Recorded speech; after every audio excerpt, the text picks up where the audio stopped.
Hello, welcome to Bookworm Breakdown. Good morning, good afternoon, or good night, depending on when you view this. We are going to be talking about the novel Leverage by Joshua C. Cohen. Now, this novel has many issues that deals with steroids, bullying, suicide, and identity. If these topics are anything that you want to know more about or have dealt with yourself, then please join us. Okay. So just to make sure you all get a full scope of the book, I'll read the back and then we can discuss.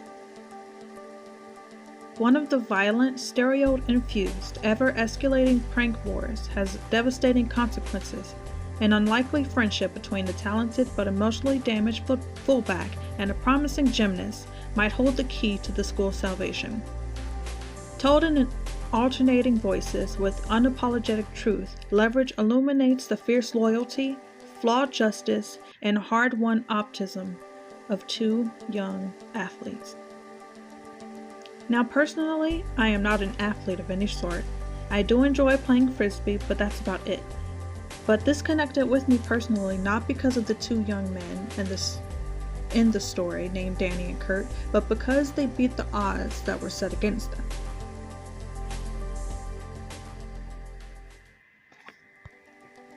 Now, just to give you guys some information about the main two characters, I'll give a little character development.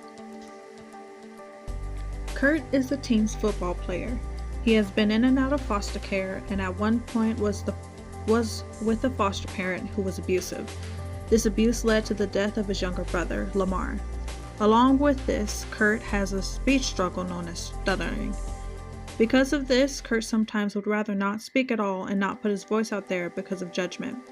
Kurt exercises to become big and strong, in some essence so he can protect his team, but mainly so no one can hurt him. Danny is a bit different. Danny is a kind gymnast who witnesses a lot of bullying and issues that arise from being male and a gymnast. What was known as hate at first sight between the football player and the gymnast became friendship. I have selected a number of important quotes so we could get more into depth with the book and move on from there. One quote from page 57 is, "Kids came and went from Meadows' house. The lucky ones were adopted. Others like me and Lamar just got stuck. Crud Bucket ran down the boy's wing. He owned it, and he owned every boy that passed through it."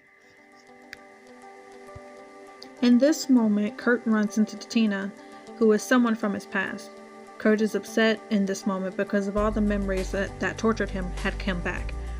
This is where we are strongly introduced to the loss of his brother. I think that the vast majority of us have experienced loss, and this is no easy topic to talk about, but let alone deal with in high school.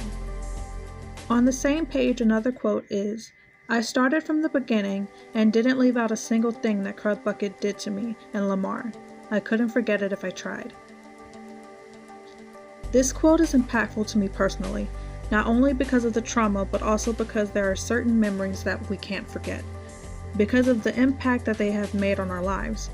But when this happens, we get to make the choice whether or not to learn from it or have it hold us back. On page 126, a quote is, "Everyone here comes from such cush families, and it's like I can't even tell people how I grew up, because they look at me like I'm a freak."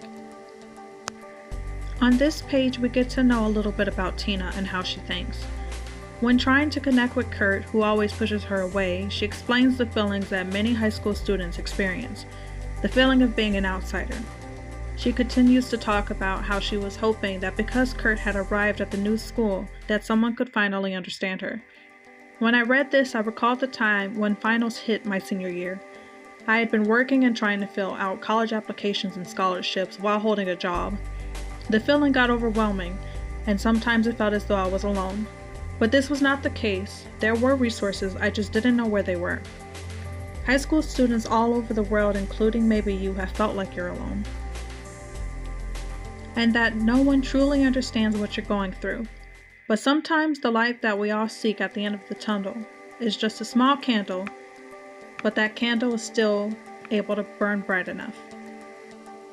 Another quote on page 346 was, "Best thing about walking around wearing big earphones instead of tiny earbuds as everyone sees you ain't in the mood for conversation. Let your head dip and bob to the rhythm, and that's even better. Tells anyone watching that you're feeling your music, having your moment, and you don't need someone coming up to you, interpreting your day, trying to talk." For me, this is what I would call the plague of isolation.